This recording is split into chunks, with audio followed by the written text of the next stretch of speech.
Army वाले उस mermaid को पकड़कर एक टैंक में रखकर लोगों को दिखाते हैं। रिन की टांगे टेल मछली की दुम में बदल गई थी, मगर उसका आधा जिस्म इंसान जैसा ही था। पहले हमने देखा कि एक खतरनाक मरमेड जेल परी रिन बहन को बचाने जमीन पर आई थी, पर ना बचा सकी। उसे एक लड़के ने मार दिया जिसका नाम जेंडर था। रिन ने ये फैसला किया कि वो जमीन पर ही रहेगी, जहाँ पर उसे बेन से प्यार भी हो गया। इसके बाद रिन को अब समंदर से अजीब अजीब आवाजें आने लगती हैं। इस बात को बेन की दोस्त ने भी महसूस किया था, क्योंकि समुद्री जानवर भी अब जोर जोर से शोर मचाते बाहर आ रहे थे और कुछ तो मर भी जाते हैं। बेन और उसकी दोस्त जब ये देखने जाती है तो वहाँ पर रिन भी थी, जो अब समंदर में जाकर इस बात के बारे में पता करना चाहती थी कि आखिर समुद्री जानवर मर क्यों रहे हैं। बेन और उसकी दोस्त रिन के हाथ पर एक ट्रैकिंग डिवाइस लगाते हैं ताकि जब वो समंदर में जाए तो ये उस पर नजर रख सके। मगर जब रिन समंदर में जाती है तो वहाँ पर एक मरी हुई मरमेड को देखती है और अचानक उसे समंदर में इतने जोर से आवाज सुनाई देती है कि भागकर वो जंगल में आ गई थी, जहाँ पर उन्हें रिन का साथी और एक मरी हुई मरमेड दिखाई देती है। रिन का साथी बहुत ज्यादा जख्मी था। बेन उसे हेलन के पास ले जाता है, मगर वहाँ पर हेलन के पास और भी मरमेड्स थी, क्योंकि सारी मरमेड्स समंदर से बाहर आ गई थी, क्योंकि उनका वहाँ पर रहना बहुत मुश्किल हो रहा था। इसीलिए बेन अब सबको अपने घर में ले जाता है। बेन ने इस बात को पता लगा लिया था कि एक ऑयल कंपनी ने काम करने के लिए कुछ डिवाइसेस को समंदर में लगाया है, जिससे निकलने वाली आवाजों को मरमेड्स बर्दाश्त नहीं कर रही थी। यही वजह थी कि मरमेड्स की जान को खतरा था, मगर कंपनी का ये कहना था कि वो 8 महीनों तक डिवाइसेस को नहीं निकालेंगे। इसका मतलब 8 महीने तक उन सभी मरमेड्स को जमीन पर रहना था, लेकिन उनका ख्याल रखना बहुत मुश्किल था, क्योंकि वो कभी भी किसी भी वक्त गुस्से में आकर किसी पर भी हमला कर सकती थी। बेन रिन को गाड़ी चलाना भी सिखाता है और बाकी के मरमेड्स जंगल में मछलियाँ पकड़ने निकल जाते हैं। उनके साथ रिन की बहन की बेटी भी थी, जिसके पीछे जंगल में एक भेड़िया लग गया था, मगर बेन और उसकी दोस्त उसे बचा लेते हैं। रिन का हुक्म सारी मरमेड्स माना करती थी। रिन यहाँ पर सबको सभी बातों के बारे में समझाती है कि यहाँ पर कोई भी किसी को नुकसान नहीं पहुँचाएगा। दूसरी तरफ जब जेंडर को ये बात पता चलती है कि मरमेड्स बेन के घर पर रह रही हैं, तो वो बेन के साथ लड़ाई शुरू कर देता है। वो कहता है वो मरमेड्स बहुत खतरनाक हैं, वो किसी को भी नुकसान पहुँचा सकती हैं, जैसे उन्होंने मेरे डैड को मार दिया। इसीलिए अब ये बेन के घर जाना चाहता था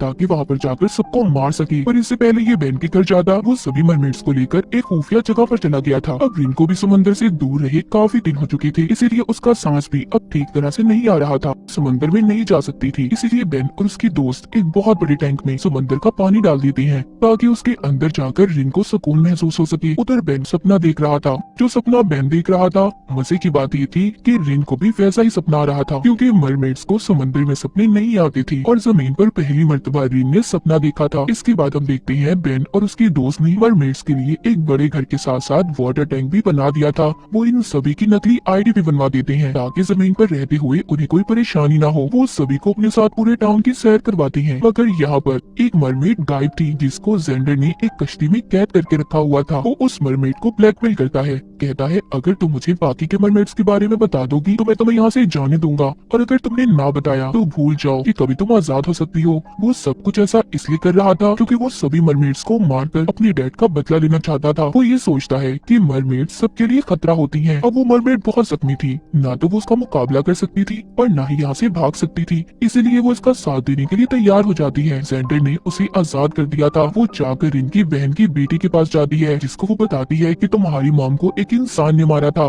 ये सुनकर रिन की बहन की बेटी को गुस्सा आ गया था। अब वो भी रिन को अपना दुश्मन मानने लगी थी कि वो इंसानों का साथ दे रही है, इसीलिए वो भी उस मरमेड के साथ सबको मारने के लिए तैयार हो गई थी। अब बेन जेंडर के पास जाता है, जहाँ पर वो उसे अपने साथ समंदर में ले जाना चाहता था, मगर वहाँ पर जेंडर उसे शो करवाता है कि वो मरमेड्स के बारे में फिक्रमंद है। हालांकि सच्चाई कुछ और थी, जल परियों का दुश्मन था। अब ये दोनों ऑयल कंपनी की डिवाइसेस के बारे में पता करने के लिए समंदर में चले गई थी। वही मरमेड जो जेंडर का साथ दे रही थी, जो रिन की दुश्मन थी, वो रिन की बहन की बेटी को लेकर अपने मरमेड साथी को मारने की कोशिश करती है और जाकर उसे जेंडर की कश्ती में कैद कर देती है। मगर अब ये जेंडर का भी साथ नहीं देना चाहती थी, इसीलिए उसे भी उस मरमेड के साथ उसने बंद कर दिया था, जहाँ पर जेंडर उस मरमेड को बहुत मारता है, मगर वो उसको बदले में कुछ भी नहीं कह रहा था। अब यहाँ पर जेंडर बेन को फोन करता है और उस मरमेड के बारे में बता देता है जो रिन की दुश्मन बन गई थी। बेन सब जानने के बाद उन्हें वहाँ पर आकर बचा लेता है। उधर वो मरमेड जो रिन की दुश्मन थी, वो समझ रही थी कि रिन ही की वजह से सभी इंसान उनके दुश्मन है,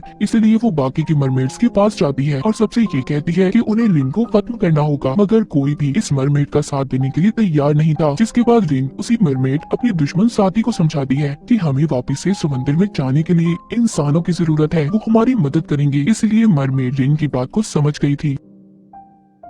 दूसरी तरफ जेंडर एक लड़की जिसका नाम निकोल था, उसको अपनी दोस्त बना लेता है, जो अभी टाउन में नई शिफ्ट हुई थी। कश्ती में रिन की बहन की बेटी जोर जोर से चीखें मार रही थी क्योंकि वो जेंडर के पीछे थी। वो उसे मारकर अपनी मॉम यानी रिन की बहन का बदला लेना चाहती थी। तभी वहाँ पर निकोल आती है जो छुपकर उसकी वीडियो बना रही थी और जाकर वो उस वीडियो को देखती है जब आर्मी वालों ने रिन की बहन को पानी के टैंक में कैद किया था। निकोल दरअसल मरमेड्स के बारे में जानना चाहती थी, इसीलिए वो जेंडर से मिली और छुपकर सबका पीछा कर रही थी। जब आर्मी वाले समंदर से बहुत सारी मछलियां पकड़ते हैं तो उन्हें समंदर से जेंडर के डैड की लाश भी मिली थी जिनको रिन की बहन ने मार दिया था। इसीलिए पुलिस बेन और जेंडर को पकड़ लेती है क्योंकि जब जेंडर के डैड की मौत हुई थी तो ये उसी कश्ती में थी। अब ये बात ये दोनों जानती थी कि उन्हें रिन की बहन ने मारा था, पर यहाँ पर बेन पुलिस को बयान देता है वो झूठ बोल रहा था। वो कहता है कि उस वक्त गलती से जेंडर के डैड को मैंने मार दिया था। वो ऐसा इसलिए कर रहा था ताकि वो रिन और उसके साथियों को बचा सके, मगर पुलिस वालों को उसकी इस बात पर यकीन नहीं था और वो छानबीन तक बेन को जेल में रखते हैं। उधर हेलन सभी मरमेड्स को दूर पहाड़ों पर ले जाकर छुपा देती है ताकि पुलिस उन तक ना पहुंच पाए। निकोल के बारे में हमें पता चलता है कि उसे आर्मी वालों ने भेजा था ताकि वो मरमेड्स को पकड़कर उन पर रिसर्च कर सके। निकोल अब रिन के पास जाती है और उससे कहती है कि अगर वो आर्मी की मदद करेगी तो आर्मी भी उसकी मदद करेगी। वो रिन से डील कर रही थी कि अगर वो उसके साथ चले तो वो बेन को छोड़ देंगे, इसलिए रिन उसके साथ जाने के लिए तैयार थी क्योंकि वो बेन को बचाना चाहती थी। मगर निकोल इस बात को रिन को रास रखने का कहती है। रिन बात को मान गई थी, इसीलिए पुलिस वाले भी अब बेन को भी छोड़ देते हैं। जब बेन वापस आता है तो उसे ऐसा लगने लगा था कि आर्मी वालों ने उन पर नजर रखी हुई है।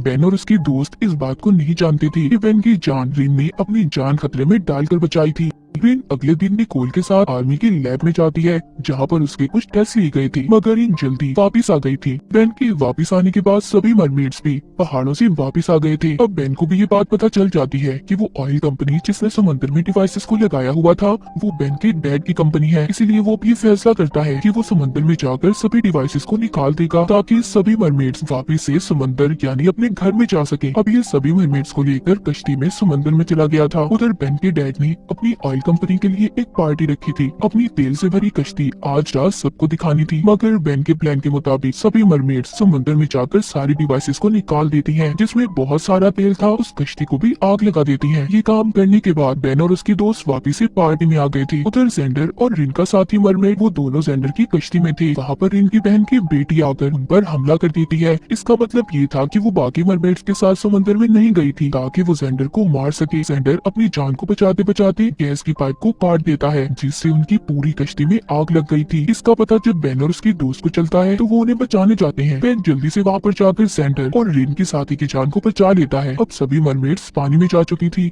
अब जब रात होती है तो बेन और उसकी दोस्त दोनों रिन को बहुत याद करते हैं। वो उसका रिकॉर्ड किया हुआ गाना भी सुनते हैं। तभी वहाँ पर रिन आ गई थी क्योंकि वो भी अब इन दोनों के बगैर नहीं रह सकती थी। वो आकर इन्हें निकोल के बारे में भी बता देती है कि उसने बेन की जान बचाने के लिए निकोल के साथ डील की थी कि वो आर्मी वालों को अपने टेस्ट करने देगी। आगे हमें कहानी में बेन की मॉम दिखाई जाती है जो बहुत ज्यादा बीमार थी। रिन आकर बेन से कहती है कि वो उसके खून का इस्तेमाल करके उसकी मॉम की जान बचा सकते हैं। पहले तो बेन इस बात पर तैयार नहीं था, मगर रिन उसे तैयार कर लेती है क्योंकि वो उसके लिए कुछ भी कर सकती थी। रिन को भी टेस्ट के लिए लैब में लेकर जाती है जहाँ पर लैब वाले उसके टेस्ट के दौरान उसे इंसान से एक मरमेड में बदलता देखकर उसकी वीडियो बना लेते हैं। इस बात पर बेन को बहुत गुस्सा आ रहा था, इसलिए वो रिन को वहाँ से ले आता है। अब काफी वक्त गुजर गया था। बेन की दोस्त रिन से कहती है बेन की मॉम के पास बस अब कुछ ही दिन बचे हैं। इतना सुनकर रिन किसी को भी बगैर बताए निकोल के पास दोबारा से लैब में चली जाती है और अपना खून निकालने का कहती है। वो ऐसा ही करते हैं जिससे रिन की हालत काफी खराब हो गई थी, मगर जैसे ही वो ठीक होती है बेन और उसकी दोस्त उसे वापस ले आए थे।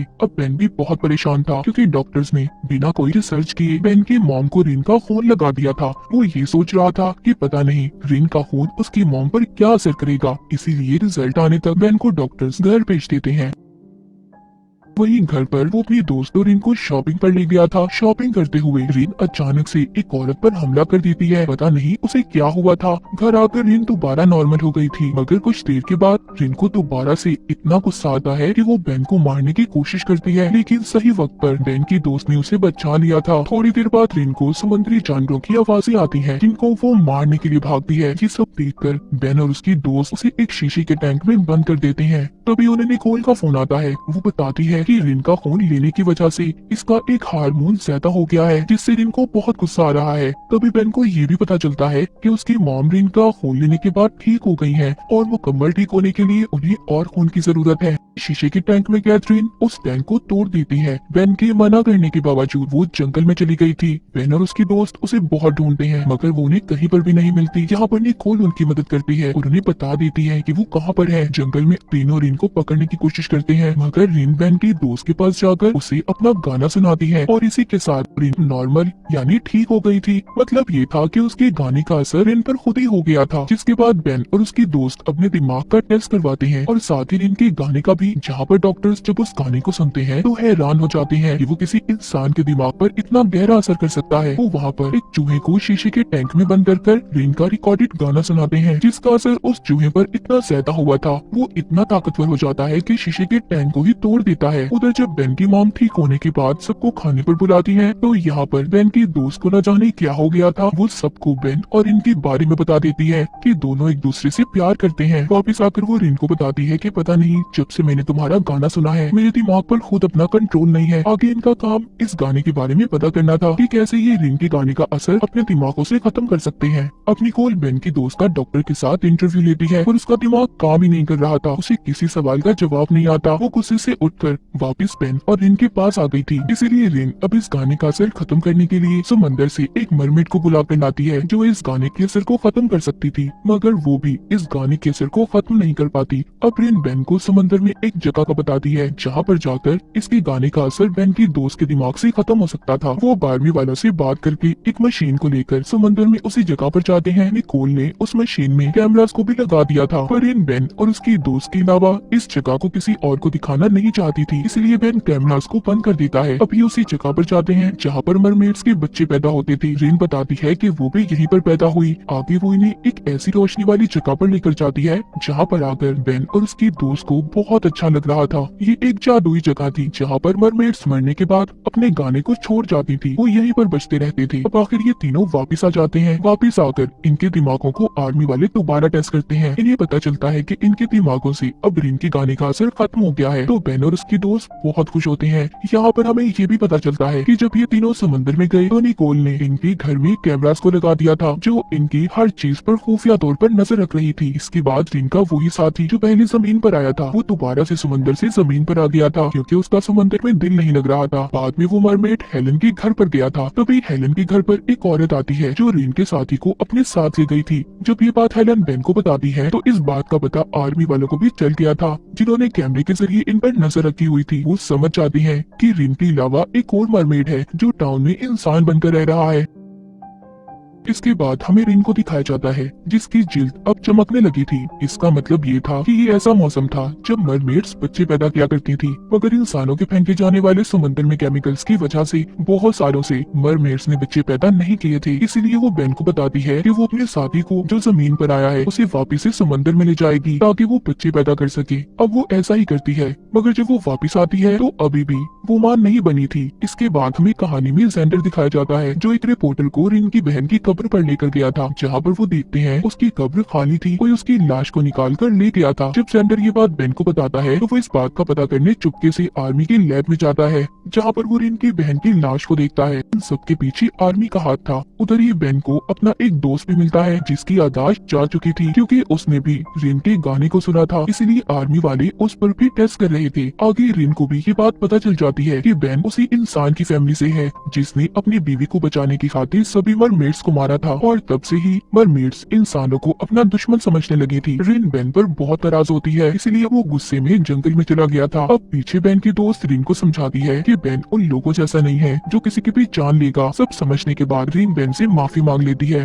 बेन और उसकी दोस्त ये फैसला करते हैं कि रिन के सेल्स को वो एक मरमेड के साथ मिलाकर दोबारा से उसके जिस्म में डाल देंगी जिससे रिन माँ बन सकती है। अभी ऐसा ही करते हैं मगर रिन के सेल्स लेने के बाद बेन उन्हें अपने पास ही रखता है क्योंकि वो आर्मी वालों पर यकीन नहीं करता था। हेलन रिन को अब अपनी एक डॉक्टर के पास लेकर जाती है जिसमें रिन का इलाज करना था। वो डॉक्टर रिन को एक बाथ टब में बिठा देती है जिसमें समंदर का पानी था। रिन की टांगे टेल मछली की दुम में बदल गई थी मगर उसका आधा जिस्म इंसान जैसा ही था। लेकिन यहाँ पर हेलन की डॉक्टर ने भी एक धोखा दिया था। वो रिन के सेल्स को किसी और लड़की के जिस्म में डाल देती है जिसके बारे में अभी तक कोई भी नहीं जानता था। इसके बाद कहानी में हम एक रिपोर्टर को देखते हैं जो रिन की मरमेड्स में बदलने की तस्वीरें लेना चाहता था। इसीलिए वो रिन के पास आता है जहाँ पर रिन बेड पर बेहोश थी, वो उसे उठाकर अपने साथ ले गया था। ये बात बेन और उसके दोस्त को भी पता चल जाती है, मगर जब तक वो रिपोर्टर रिन को गाड़ी में ले जा चुका था। जब गाड़ी में रिन को होश आता है तो वो उस रिपोर्टर को धक्का देती है, जिससे गाड़ी समंदर में गिर गई थी। वहीं पर बेन आकर उन दोनों को बचा लेता है। उसे ऐसा लग रहा था कि रिपोर्टर उसका राज किसी को नहीं बताएगा कि वो एक मरमेड है, मगर वो रिपोर्टर रिन की ली हुई तस्वीरें टीवी पर चला देता है, जिससे अब पुलिस और आर्मी वाले सब रिन के पीछे थे। बेन और उसके दोस्त रिन की जान बचाते हुए उसे एक खुफिया जगह पर ले जाते हैं। वो 2 महीने तक उसी गुफा में रहते हैं, क्योंकि पूरे टाउन में आर्मी ने कब्जा कर लिया था और सब लोग बस रिन को ही पकड़ना चाहते थे। ये रिन को लेकर बॉर्डर पर जाकर दूसरे मुल्क में जाना चाहते थे, मगर जब ये बॉर्डर पर पहुंचते हैं तो वहाँ पर पहले ही से आर्मी वाले मौजूद थे। उधर हेलन और उसकी फैमिली के लोगों को भी पकड़ लिया गया था और उन पर अजीबोगरीब टेस्ट किए जा रहे थे। अब बेन सेंडर के साथ मिलकर एक मरमेड को पानी से पकड़कर आर्मी वालों को दे देता है, ताकि आर्मी वालों को लगे कि अब कोई मरमेड उनके पास नहीं है। जहाँ पर वो आर्मी वाले उस मरमेड को पकड़कर एक टैंक में रखकर लोगों को दिखाते हैं और उस पर बुरी तरह से एक्सपेरिमेंट कर रहे थे। अब जब बेन बॉर्डर को पार करने की कोशिश कर रहा था तो उन्हें पकड़ लिया जाता है, जहाँ पर बेन की दोस्त को गोली लगी थी। बेन और रिन को पकड़ लिया गया था। तभी बेन अपने ख्यालात से बाहर आ जाता है। इसका मतलब ये था, ये सब सोचकर उसने उस रिपोर्टर को पानी से बाहर निकाला ही नहीं था। यानी कि बेन ये सोच रहा था कि अगर उसने उस रिपोर्टर की जान बचा ली तो वो ऐसा ही करेगा, इसीलिए वो उसे गाड़ी में ही मरने के लिए छोड़ देता है, ताकि उसकी वजह से रिन का राज कभी किसी को पता ही न चल पाए। कहानी की आखिरी सीन में बेन, उसकी दोस्त और रिन को दिखाया जाता है, जो तीनों हंसी खुशी अपनी जिंदगी गुजार रहे थे। और इसी के साथ सीजन 2 की कहानी यहीं पर खत्म हो जाती है।